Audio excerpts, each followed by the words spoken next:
రాజ్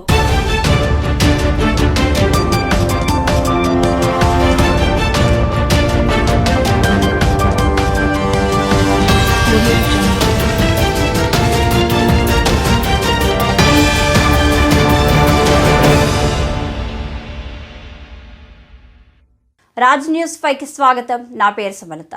బాపట్ల సూర్యలంక సముద్ర మార్గంగా నిజాంపట్నం హార్బర్ వరకు పడవలో ప్రయాణిస్తూ చుట్టుపక్కల పరిస్థితులను, ఆక్వా పార్క్ పనుల ఏర్పాట్లపై పరిశీలించిన జిల్లా కలెక్టర్ జె వెంకటమురళి అనంతరం బాపట్ల జిల్లా కలెక్టర్ వెంకటమురళి మాట్లాడుతూ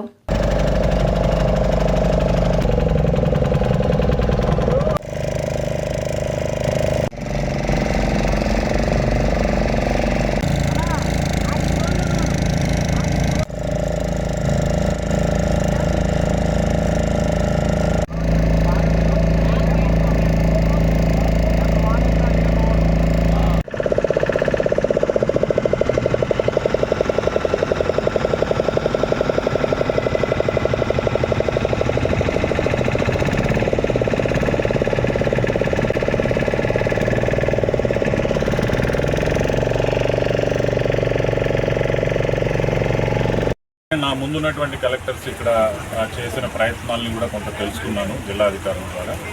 సో దాన్ని స్వయంగా మనం చూసుకుంటూ వస్తే ఎట్లా ఉంటుందో చూద్దాము, దాని పొటెన్షియాలిటీ అనే దానివల్ల నేను బోట్లోనే సూర్యలంక నుంచి మొదలుకొని ఇక్కడ దాకా వచ్చాను. సో నాకు ఇది హై పొటెన్షియల్ ఏరియాగా కనపడుతుంది.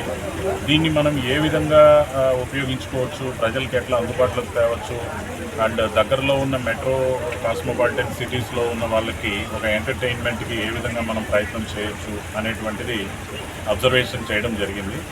సో ఇక్కడ ఏదైతే కేరళ పద్ధతిలో లగూన్స్లో వాళ్ళు ఏ విధంగా అయితే బోట్ హౌస్ లాంటివి కావచ్చు, లేదా మంచి ప్యాసింజర్ ట్రావెల్ చేయగలిగిన బోట్లు అరేంజ్ చేసుకొని ఒక ట్రిప్ లాగా కావచ్చు.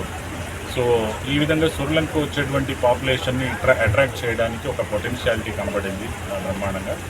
దాంతోపాటుగా ఇక్కడ కూడా కొన్ని మనకు ల్యాండ్ ఎక్విజిషన్ చేయాల్సి ఉంది. నిజాంపట్నం హార్బర్లో 2.5 హెక్టేర్స్ ఫారెస్ట్ ల్యాండ్ని మనము హార్బర్కి ఇవ్వాల్సి ఉంది. సో అది కూడా నేను ఇక్కడ చూశాను, ఇప్పుడు అధికారులు చూపించారు. అట్లనే మనం ఫారెస్ట్ ల్యాండ్ ఒక 90 ఎకర్స్ మనం గుంటూరు జిల్లా దుర్గిలో వాళ్ళకి కంపెన్సేటరీ ల్యాండ్ని అక్కడ మనం ఇచ్చి ఈ 100 ఎకర్స్ని కనుక నిజాంపట్నం హార్బర్కి ఇచ్చినట్టయితే ఇది మరింత డెవలప్ అయ్యి ఇంకా 100 కెపాసిటీ ఉన్నటువంటిది 500 కెపాసిటీకి పెరిగి ఇక్కడ తద్వారా మన మత్స్యకారులకు కానీ బిజినెస్ చేసేటువంటి వాళ్ళకి కానీ మరింత పొటెన్షియాలిటీ వచ్చి ఆపర్చునిటీస్ పెరుగుతాయి. అండ్ సముద్రంలో ఉన్నటువంటి వనరుల్ని మరింత మనము పబ్లిక్కి యూటిలిటీలోకి వస్తాయి. వాటన్నిటి ద్వారా వాళ్ళ యొక్క ఫైనాన్షియల్ స్టేటస్ అనేది కూడా పెరుగుతుంది. దాంతోపాటు ఆక్వా పార్క్ అనేది కూడా మనకు టాప్ ప్రయారిటీ కింద ఉంది. 192 ఎకర్స్ మనం ఆక్వా పార్క్ ఇచ్చినట్టయితే ఏదైతే ఇక్కడ రొయ్యలు వనామీ అనేటువంటిది తరతరాలు అంటే చాలా ఏళ్లుగా దశాబ్దాలుగా వేస్తూ అది ఎక్కువ రోగాలకి గురవుతూ ఉంది. దాని యొక్క సస్టైనబిలిటీ అనేది తగ్గిపోతూ ఉంది. ఇంకా మంచి వెరైటీస్ మనం తీసుకొని వచ్చేదానికి ఆక్వా పార్క్లో రీసెర్చ్ లాగా చేసుకొని మంచి వెరైటీస్ని కల్చర్ చేయడం జరుగుతుంది.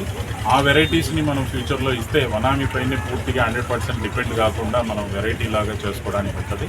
అట్లనే మడ్ క్రాబ్ అనే దాన్ని కూడా మనం ఇక్కడ హ్యాచరీస్లో డెవలప్ చేస్తాము ఆక్వా పార్క్లో.